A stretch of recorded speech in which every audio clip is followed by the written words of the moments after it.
Shalom, shalom, shalom, and welcome back. You are live and direct once again with your Akazaki Yahoo. And as always, I'm giving all praises, honor, and great esteem unto the Most High Power, Yahweh Bashem Hamashiach wa Malak Yahweh Shai, and to the 12 tribes of Israel who are scattered to the four quarters of the earth. I say shalom wa Baruch King, that is peace and blessings.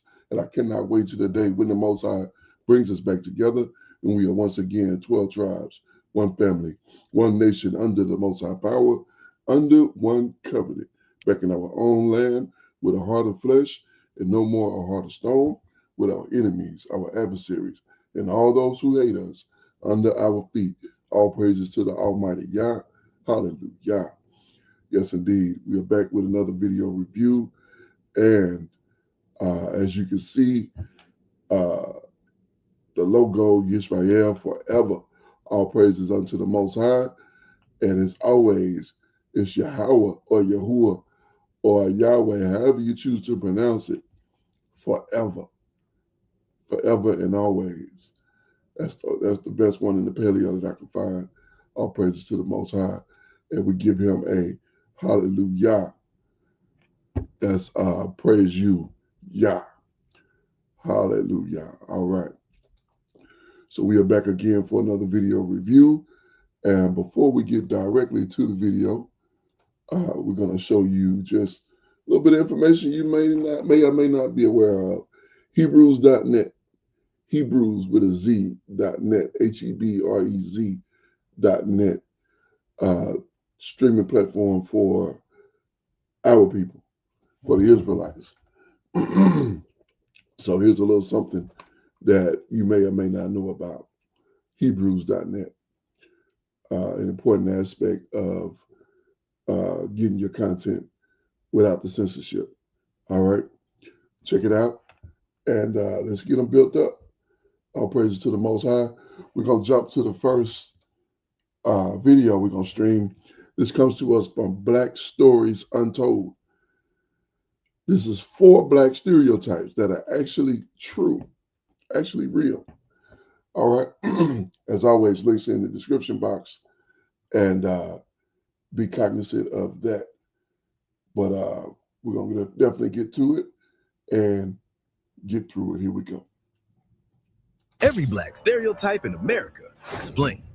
You know them. You've seen them. These caricatures white America built to either worship us or destroy us. Sometimes both at the same time. But here's the thing. Behind every stereotype, they twisted. An excellence they feared. A power they tried to cage. Type 1. The super athlete. First up, the Black Titan. The superhuman athlete. The unstoppable force. Michael Jordan, defying gravity in a way that made grown men cry. Serena Williams dominating tennis for 2 decades while being told she was too aggressive, too muscular, too much. Usain Bolt shattering world records in the 100-meter dash. 9.58 seconds that physicists said shouldn't be possible. LeBron James playing at an MVP level at 40 years old, still carrying teams on his back. Black excellence in sports is documented, undeniable. We've transformed our bodies into instruments of power through discipline and mental toughness. We've mastered the grind under hostile crowds, racist owners, and media praying for our failure. But white America looked at this dominance and crafted a lie, the natural athlete myth. Let's trace this poison back to its roots. In the 1800s, white scientists practiced phrenology, measuring black skulls to prove racial inferiority. Samuel Morton collected hundreds of skulls, literally filling them with seed to measure brain capacity. His conclusion? Black people had smaller brains, which meant less intelligence, but bodies designed for labor. This pseudoscience justified slavery. After emancipation, it justified segregation. When sports began integrating in the mid-1900s, these racist beliefs simply evolved. Jackie Robinson broke baseball's color barrier in 1947. He endured death threats, pitchers throwing at his head, and teammates who refused to play with him. When he succeeded, batting .297 in his rookie year and stealing home 19 times in his career, white sports writers couldn't say he worked harder or studied the game better. Instead, they emphasized his natural speed and instinctive base running. Jump to 1988. Jimmy the Greek Snyder, a CBS sports commentator, went on television on Martin Luther King Jr.'s birthday and said black athletes were superior because slave owners bred us like racehorses. His exact words: the slave owner would breed his big black with his big woman so that he could have a big black kid. He said this on national television.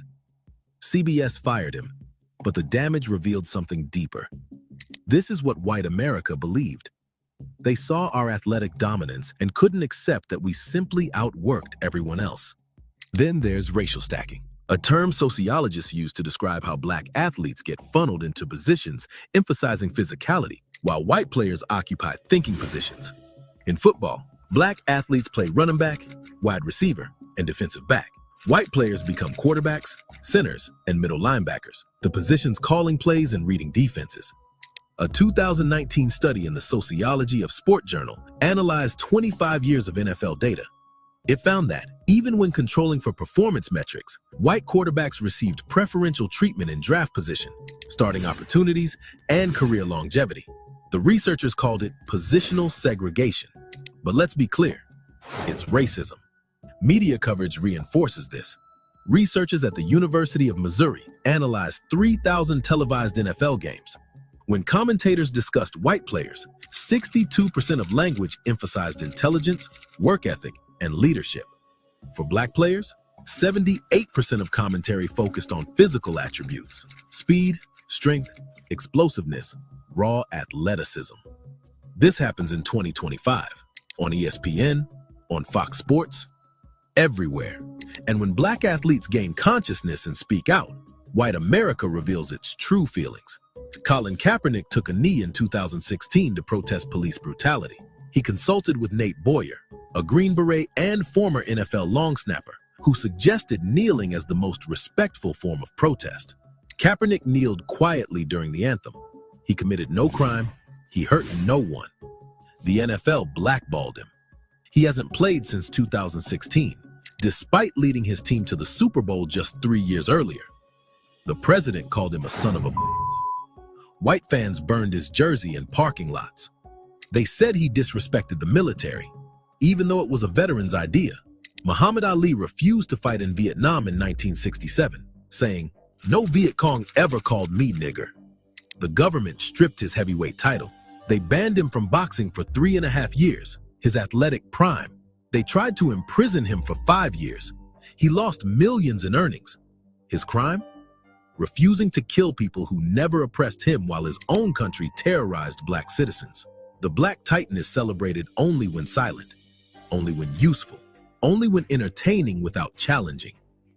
The moment consciousness emerges, he becomes expendable. Before we continue, drop a comment right now. What stereotype did I miss? What truth about black excellence needs to be told? Let's build this together. And hit that subscribe button, because we're just getting started. The flavor maker. The cook who transforms scraps into feasts. The chef who makes you taste home in a single bite. Edna Lewis wrote The Taste of Country Cooking in 1976, preserving centuries of black Southern culinary tradition that was disappearing. Leah Chase ran Dookie Chase's restaurant in New Orleans for 70 years, feeding freedom riders in the back room while the Klan burned crosses outside. Sylvia Woods opened Sylvia's in Harlem in 1962, creating a cultural landmark where everyone from tourists to presidents came to eat. Then there are the countless black grandmothers who never wrote recipes down, but could taste when the seasoning was right. Who could take a ham hock, collard greens, and cornbread and turn it into Sunday dinner that felt like church. This archetype represents survival through cuisine.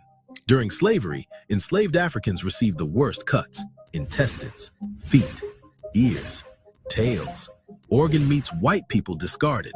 They got vegetable scraps and cheap cornmeal. This was intentional degradation. Our ancestors took these ingredients and created cuisine.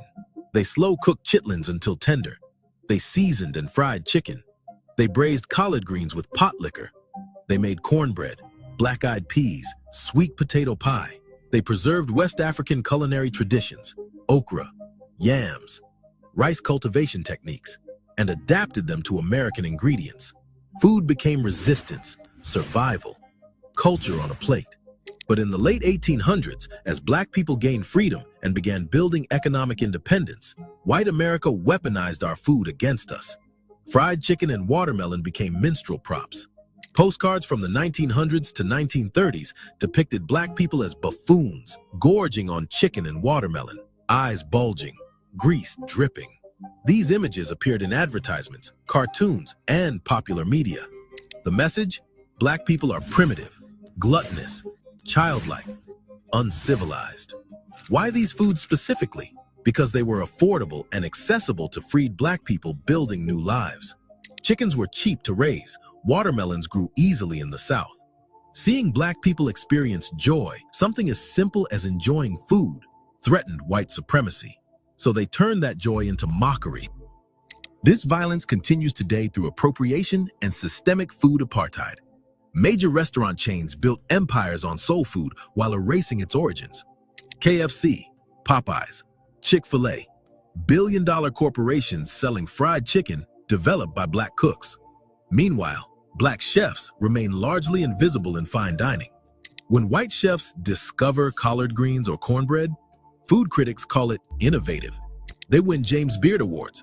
When Black chefs cook traditional soul food, it gets labeled urban or niche, industry code for not worthy of acclaim. Sean Brock, a white Southern chef, built his career on reviving heirloom Southern ingredients and cooking techniques. He's won multiple James Beard Awards. The techniques and ingredients he uses? Developed by enslaved Africans and their descendants. He's received praise for elevating Southern food, as if it needed elevation, as if it wasn't already sophisticated. The flavor maker survived slavery by transforming rations into art, by preserving African culinary traditions through oral knowledge, by making flavor an act of defiance. And white America responded by mocking us, stealing from us, and then blaming us for the health crisis they manufactured. Type 3, the Holy Fire. The Holy Fire, the church mother, the preacher, the spiritual warrior carrying generations on their shoulders while still lifting hands in praise. Martin Luther King Jr. standing in the pulpit at Ebenezer Baptist Church, voice shaking the walls, calling down justice from heaven. Mahalia Jackson singing gospel so powerful it moved mountains, literally inspiring MLK's I Have a Dream speech when she shouted from the crowd, "Tell them about the dream, Martin!" Aretha Franklin, the Queen of Soul, who learned to sing in her father's church before ever touching a secular stage. But it's not just the famous ones. It's church mothers who pray for the neighborhood every morning, Sunday school teachers keeping stories alive, choir directors training voices for free, deacons organizing, strategizing, keeping lights on, pastors eulogizing the dead, marrying the living, fighting for justice in the streets. The Black church represents deep, unshakable, generational faith, the kind that carried us through the Middle Passage, slavery, Jim Crow, redlining, mass incarceration, and every terror in between. The Black church wasn't just a building. It was fortress, hospital, school, and war room combined. This is where the civil rights movement was born, where Fannie Lou Hamer sang freedom songs while recovering from beatings by Mississippi police, where Ella Baker organized the Student Nonviolent Coordinating Committee, where John Lewis found courage to march across Edmund Pettus Bridge, where communities gathered after every lynching, every massacre, every injustice, and said, "We will not break." White America mocked this from the beginning. During slavery, white owners initially banned African religious practices. Drums were illegal because they facilitated communication and potential rebellion. But as Christianity spread among enslaved people, owners allowed, even encouraged it. They believed religion would make us docile. If we believed in heavenly rewards, we'd accept earthly suffering. They were catastrophically wrong. We transformed Christianity into liberation theology. Spirituals like Swing Low, Sweet Chariot weren't about death. They were codes for the Underground Railroad. Wade in the Water wasn't about baptism. It taught escapees to run through rivers so dogs couldn't track their scent. Go Down Moses explicitly called for Pharaoh, slave owners, to let God's people go. We weaponized worship. After slavery, as Black churches became community centers and economic hubs, white America's mockery intensified. Minstrel shows in the late 1800s portrayed Black preachers as illiterate buffoons who spoke broken English and performed for laughs. These shows toured nationally, embedding this caricature in white American consciousness. The trope of the emotional, shouting Black preacher became shorthand for dismissing Black intellectual and spiritual life. When Black ministers spoke with passion, white observers called it hysteria, rather than recognizing prophetic tradition rooted in centuries of African and Christian practice. But mockery wasn't enough. When the Black church became the organizational backbone of civil rights, white America escalated to terrorism. The FBI's COINTELPRO program, revealed through leaked documents in 1971, showed systematic government surveillance and disruption of Black churches and civil rights organizations. The FBI infiltrated churches, planted informants, spread false rumors to create internal conflicts, and worked to neutralize leaders like Dr. King. Even today, when Black ministers speak on social justice, white commentators dismiss it as playing politics or just the emotional Black church, as if our faith isn't intellectual, as if our theology isn't rooted in liberation, as if James Cone's Black liberation theology isn't one of the most rigorous theological frameworks in modern Christianity. They want us to worship quietly, to sing about heaven while forgetting earth, to pray without demanding justice. The holy fire terrifies them because it cannot be controlled. You cannot buy faith. You cannot legislate spirit. Finally, the groove keeper, the one who feels rhythm before the beat drops, the one who turns sound into soul. Prince bending genres while playing 27 instruments and making rock critics lose their minds. Stevie Wonder creating symphonies that changed music forever. Superstition, Isn't She Lovely, Living for the City. Marvin Gaye transforming pain into protest with What's Going On. Jay Dilla crafting beats so complex they're now studied in university music theory courses. Chuck Berry invented rock and roll guitar. Sister Rosetta Tharpe played electric guitar in the 1930s before Elvis was born. Little Richard screamed and pounded piano keys, creating the sonic blueprint for rock. James Brown birthed funk and gave us the foundation for hip-hop. This isn't natural rhythm. This is mastery. Black people created jazz, blues, rock and roll, hip-hop, R&B, funk, gospel, house music, and techno. We didn't contribute to American music. We are American music. But white America looked at this creativity and proceeded to systematically steal it. In the 1950s, Pat Boone built his career covering songs by Black artists. He took Little Richard's Tutti Frutti, removed the sensual energy and Black vernacular, and sold it to white audiences. His sanitized version charted higher and made more money. The same happened with Ain't That a Shame, originally by Fats Domino, and dozens of other songs. The industry called this smoothing rough edges. Translation, removing blackness. Elvis Presley became the king of rock and roll by performing music created by Black artists. His early hits borrowed heavily from Arthur Crudup, That's All Right, Willie Mae Thornton, Hound Dog, and others. Elvis himself acknowledged his debt to Black musicians, but the industry and white audiences crowned him king while original artists remained poor and unknown. Led Zeppelin committed outright theft. They recorded Willie Dixon's You Need Love and renamed it Whole Lotta Love without credit. They took Howlin' Wolf's Killing Floor and called it The Lemon Song.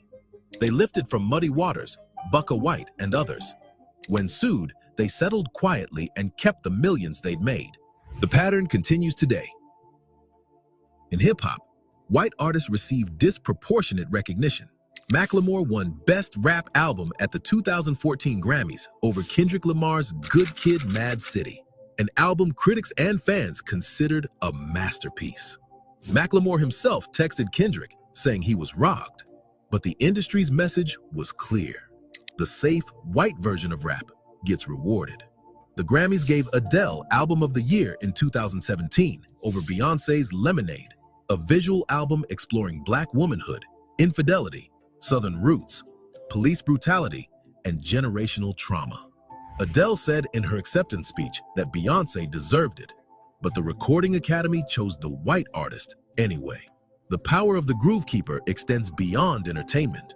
During slavery, drums were banned in many American colonies after the 1739 Stono Rebellion in South Carolina, where enslaved Africans used drums to coordinate an uprising. Slaveholders recognized that rhythm facilitated communication and organization.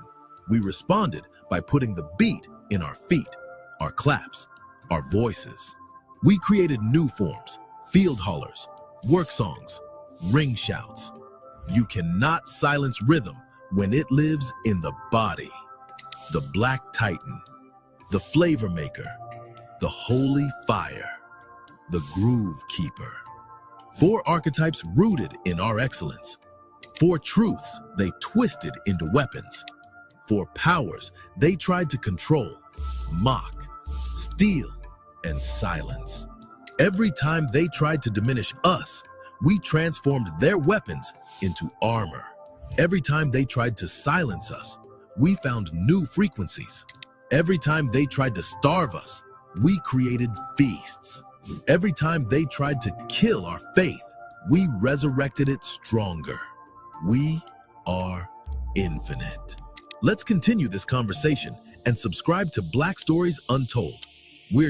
All right, all praises to the Most High. Man, interesting stuff, these particular stereotypes.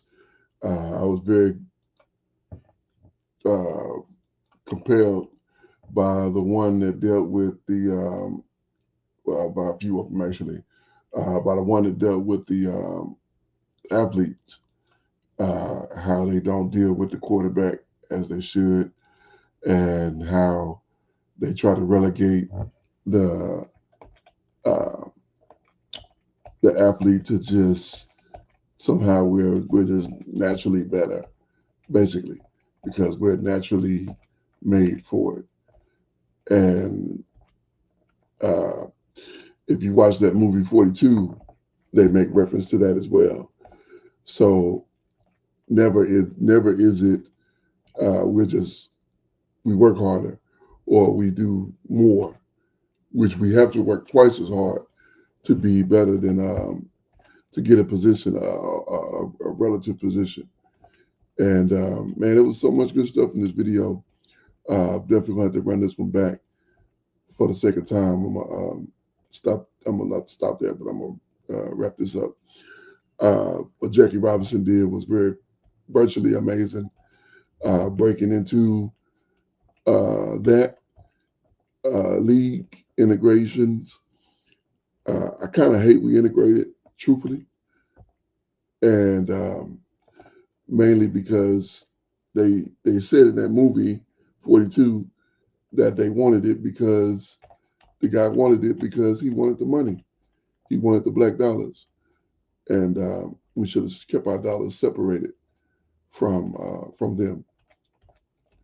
That would have been the thing to do, because now look what happened when you integrate.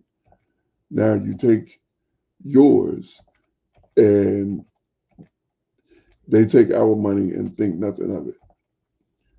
And we fight to hand over our money. And that's just not just here, that's everywhere. We go past the black business to go give the money to the so-called white man. You know, we had national, international, global chain or global brand such as FUBU, and you know it basically stopped so that we could deal with their stuff, which is ridiculous, but that's something for us to learn from. All right, we're gonna go ahead to the next video real quick. Also, I got to say about the church in the video. I talked about the church. Okay, so here's the reality. The black church, so-called black church, is a staple in the black community. That's reality. You know, we could talk about cooking and how they always are going to look at theirs, even though it came directly from us, as something exquisite. But they can't stop the idea or the fact that what comes from us is that's where we got it. That's where they got it. You know, our ancestors cooked with pork. Pork is unclean. Uh, it's all we had, and in the land of our captivity here, and this is what we were faced with.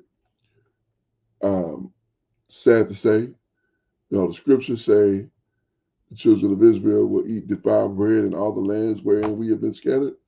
That's because he knows that this is going to be the case. And here we are. So, um, doing the best we can with the food, the chicken and the watermelon. They try to make that into a stereotype thing. They take the ingredients and make it into something foolish.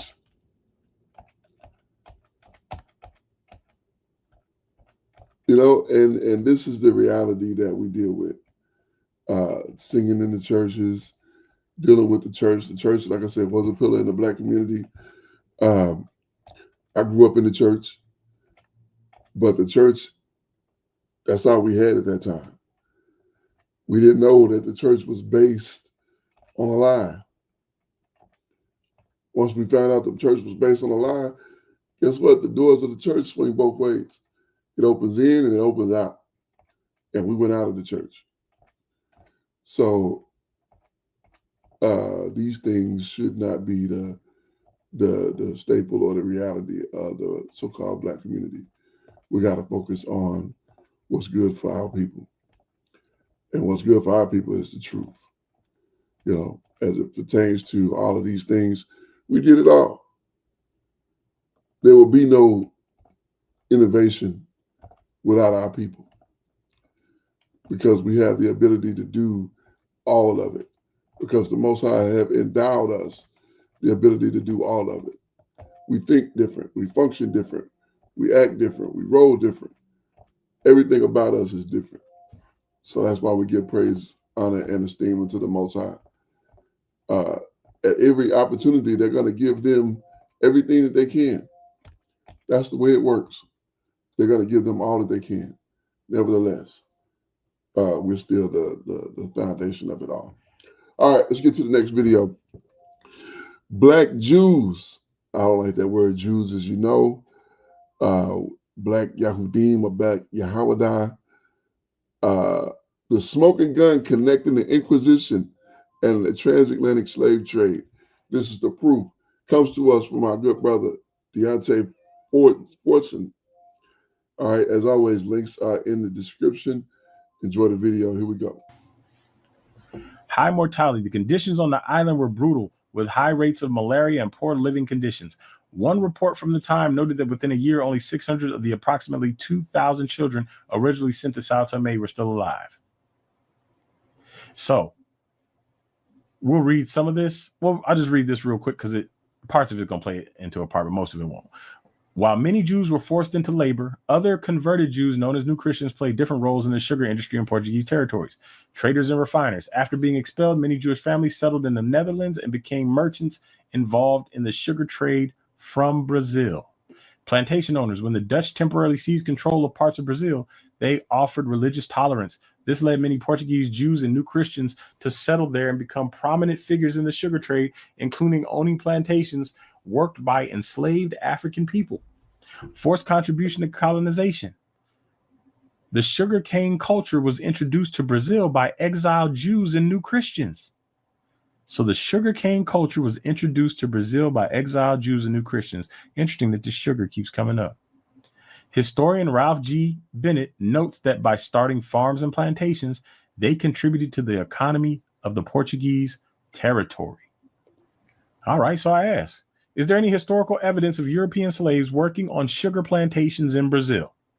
It says, while there is no evidence of significant European enslavement on Brazilian sugar plantations, but wait a minute, or maybe they don't consider Europeans Jews Europeans and Europeans Jews, but I thought they were European Jews. So if I ask if there's Europeans, it shouldn't matter if they're Jewish or not, right? It would cover all Europeans. But it says there's no evidence of a significant European enslavement on Brazilian sugar plantations. Now, we're going to come back to Brazil sugar plantations and Sao Tome sugar plantations in a second. Initial colonial efforts used a mix of labor, including European settlers, but they disliked the work and were largely unsuccessful. So they just didn't like it. They were like, nah, we don't like it. We're good.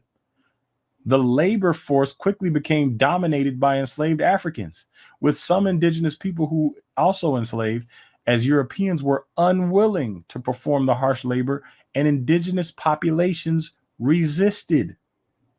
So they had the Jewish children out there working next to these slaves, but every other European was like, nah, I'm good. The indigenous people are like, nah, I'm good. And only the enslaved Africans were working these plantations in Brazil. We're going to keep moving. You guys can read all the rest of that on your own time. So I asked another obvious question to me. What percentage of slaves on sugar plantations were white? It says, based on historical evidence, the percentage of chattel slaves on sugar plantations who were white was effectively zero. Zero white slaves on sugar plantations. I'm going to say that one more time. Zero. It's a Z followed by ero.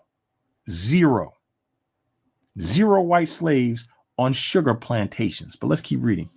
The brutal system of racial chattel slavery was almost exclusively imposed on people of African descent. But we saw that it was also imposed on the Jewish children. So is it possible that they were identifying people based on skin color?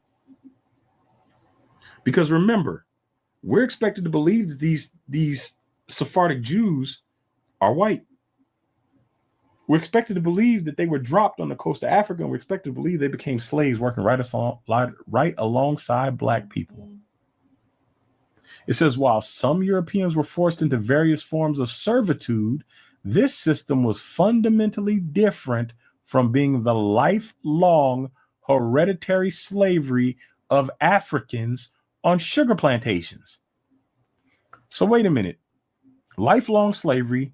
So they put kids there and they had them marrying enslaved Africans, and then they would have children. So wouldn't the children be enslaved? And wouldn't that be lifelong slavery? And they said this didn't happen to Europeans. So clearly the Jews put there weren't the European Jews we see today. So what did they look like? We're going to find out. Difference between white indentured servitude, white indentured servants, and black slaves. So you guys can go through this, but I'll read this last part. White slavery in the Barbary Coast. Historical records do document white slavery primarily involving Europeans captured and enslaved by Barbary pirates in North Africa and the Ottoman Empire between 15th and 19th centuries. However, this system was distinct from the plantation slavery in the Americas. So there's those cases right there, the Barbary capturing Europeans, putting them in the slave trade, but it's different. All right, let's see. So I wanted to pop over here real quick. This is contratiempo.org. Sugar and slave trade, the dark history of Azakar. But I want to come down to this part. The link to this will be in the comments section. The bitter truth, how sugar fueled the transatlantic slave trade. I'm just going to read this 2 paragraphs and we're going to move on. The demand for sugar drove the transatlantic slave trade, which saw 10 to 12 million enslaved people transported from Africa to the Americas, often to toil on sugar plantations. This voyage was called the Middle Passage and was notorious for its brutality and inhumaneness. Ships were overcrowded and overheated. Slaves chained together and forced to endure disease-ridden, cramped, and torturous conditions. An estimated 15 to 25% of enslaved Africans died before reaching shore. Once they reached the New World, there was no reprieve. Many were condemned to a life of misery on sugar plantations, where the work was back-breaking and dangerous. As time passed, the imperial hunger for sugar only grew. in 16th century Jamaica, 60% of enslaved people were sent to work on sugar plantations. And by the 19th century, that number swelled to 90%. Sugar work was brutal on the human body. The average lifespan of an enslaved sugar plantation worker was only 7 to 9 years after arrival in the Americas. Forced to labor over the planting maintenance, harvesting, processing, and transporting of sugar, enslaved people faced years of physically demanding work in hot and horrible conditions. And that's what they sent children to. That's what they sent children to in Sao Tome. But remember, everything is not what it looks like. So let's read this here. This is a question I had. Were the Jews taken as slaves by Portugal considered indentured servants? Because remember, it said the white slavery was indentured servitude, but the black slavery was lifelong and perpetual. So let's see what it says. It says, no, Jews who were enslaved by Portugal were not indentured servants. Their condition was one of forced, lifelong slavery, a form of persecution that is distinct from temporary indentured servitude. So we know how American slavery worked. The black people over here got put in lifelong forced slavery. And now we're reading that the Jews that were banished or enslaved by Portugal, they were also lifelong slaves. But we just read that the white European population on slave plantations was 0. And they had a different kind of slavery, which was indentured servitude. They could just say, nah, we don't want to do this. But black slaves could not. So we find something else that the blacks and Jews, the black descendant of slaves and the banished Jews that were put into slavery have in common. It's lifelong servitude, not indentured servitude. It is chattel slavery. It is working the plantations. The enslavement of Jews by Portugal occurred in 2 main stages. In 1492, when Spanish Jews fleeing the Spanish Inquisition took refuge in Portugal, King John II initially granted them temporary asylum. When the time for their departure expired and shipping was not available, the king declared the remaining Jews to be slaves. In 1497, under King Manuel I, the remaining Jews in Portugal were forcibly converted to Christianity. Those who resisted conversion or later fell under suspicion of secretly practicing Judaism faced severe consequences. A group of resistors were banished to the newly discovered island of Sao Tome, off the coast of West Africa, where they were left to their fate. Other sources confirm that children of non-converting Jews were also taken from their family, forcibly baptized, and sent to Sao Tome. The key difference between the Jewish experience and indentured servitude. So now it's going to break down the difference between Jewish slavery by the Portuguese and indentured servitude. Duration, Jewish enslavement, the status was perpetual and passed down to children with no promise of freedom. Give me a 1 if you know for a fact that's what happened to black people in America. Give me a 2 if you don't know. Indentured servitude. Indentured servitude was a temporary labor contract, typically lasting 4 to 7 years, after which the servant was freed. Huge difference. So cause. It was a punishment imposed as a result of ethnic and religious persecution by the state. Jews were enslaved for refusing to abandon their faith. So what did they do? Remember, they changed the names. They made them forced them into another religion. They split up the families. And if you didn't tell people we were talking about the Inquisition, they would probably think we were talking about the transatlantic slave trade, which is carried out by the same people, coincidentally, but it's not what it looks like. So indentured servitude. Indentured servitude was a voluntary arrangement often used by poor Europeans to finance their passage to the Americas. Oh, so there's a difference between being poor and you can finance your passage through servitude versus being taken involuntarily and forced to serve until you die. The nature of captivity. Jewish children were forcibly taken from their parents and banished to a remote, dangerous island to be raised as Christians. Indentured servitudes. While still a harsh form of exploitation, it did not involve the state-sanctioned kidnapping and religious conversion of children. That's the difference. But we're seeing here that the Jews were put into the same type of slavery as black people in America. They were forced to work side by side on the same plantations as those who were related to those taken to America. We'll say it that way. Black people on plantations. We're told that they mixed with them and that their children would have been considered Jewish or Jews. Let me not say Jewish, Jews. And that if their children were taken into slavery, it would mean that Jews were taken into slavery. So I said, were any exiled and enslaved Jews taken to Brazil by the Portuguese? Yes, some Jews who were exiled and forcibly converted by the Portuguese were taken to Brazil. But historically, accounts differentiate between those individuals and the transatlantic slave trade involving West Africans. Well, how would you know if they're in West Africa and they're working side by side on the same plantations that are in West Africa? You would have to have some way of visually differentiating the two, since DNA tests didn't exist. Following the Portuguese Inquisition, many new Christians, converted Jews, also known as conversos, fled to Brazil to escape persecution. What ships did they flee on? Who took these people over there? While they were not enslaved in the same way as Africans, they were forcibly exiled and faced the constant threat of persecution by the Inquisition, even in the New World. Now, hold up. It says they weren't enslaved in the same way as Africans, but just a second ago, we read a full breakdown of exactly how they were enslaved in the same way as West Africans. Something doesn't add up. Key facts about the exile and forced migration of Jews to Brazil. I'll let you guys read all of this, but basically, they're telling us it's not what it looks like. They were enslaved and they were perpetual slaves forever, but they also weren't enslaved like black people who were perpetual slaves forever. They split up the women and children also like black people, but it's not what it looks like. I know you guys had your names and identity changed just like they did, but it's not what it looks like. Forced on a new religion. And it's interesting that Christianity is the religion involved in both of these instances.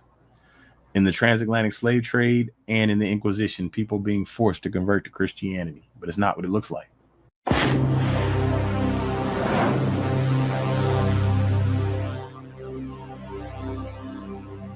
All right, so Brother Dante Fortson showing us the those who they were calling Jews were not those who they're calling Jews today. Back then, when they were calling these people Jews, they were not the same people that they're calling Jews today. If you notice, a lot of these white supremacist groups who used to hate the Jews, they don't hate the Jews as much anymore, because the Jews are Europeans now. They used to hate the Jews. The Jews are responsible for everything bad and this and that and so on and so forth. They're not singing that song anymore. Now they're singing a different song because the Jews are European. So they're forgiving the Jews, or they're accepting the Jews because the Jews are Europeans. Their brothers, their sisters in European countries are saying that they're Jews. So now the Jews aren't so bad. That's why I'm telling y'all, we got to let them have that word. We are the Yahwadah, the Yahudim. Let them have the Jews, the Jew word. They're the Jews. We are the Yahudim, the Yahwadah. What you were reading what he was reading from the earlier portions, that was the Yahwadah. That was the Yahudim. Who those people are talking about here today, those are the Jews. That's the difference in the two. We are them, and they are not us. We were the originals. We were the Yahwadah. That's what we would have called ourselves, Yahwadah or Yahudim, not Jews. Jews is their term. But understand that in both of these videos, what you're seeing is a ploy to make everything that was us into them. And that's exactly what they've constructed and tried to do. And they've been rather successful until we start digging a little bit. In this age of information, we dig just a little bit, and we're able to find that all of this stuff that they've been spewing to us for years, talking about the Inquisition, the Spanish Inquisition, and how they were dealing with the Jews. And yet we find out that the Jews are actually our people. And they had just inserted themselves and saying, no, the Jews were actually us. But in reality, it's our people. We are the Yahudim. We are the Yahwadah. We are the one that they were calling Jews. But that's just a modern term. So all praises to the Most High. I hope you get that and understand it. We'll go ahead and close out here. And as always, I'm giving all praises, honor, and great esteem unto the Most High Power, Yahweh, Ba'ashem, HaMashiach, Wamalak, Yahweh Shai, and to the 12 tribes of Israel who are scattered to the four quarters of the earth. I say shalom, wa baruchim, that is peace and blessings. And I cannot wait till the day when the Most High brings us back together. And we are once again 12 tribes, one family, one nation under the Most High Power, under one covenant, back in our own land with a heart of flesh and no more a heart of stone, with our enemies, our adversaries, and all those who hate us under our feet. Until that day come, shalom, family. All praises to the Most High. Praise you, Abba Yah, Kwam Yasha'Allah, and Barak Hashem Yahweh.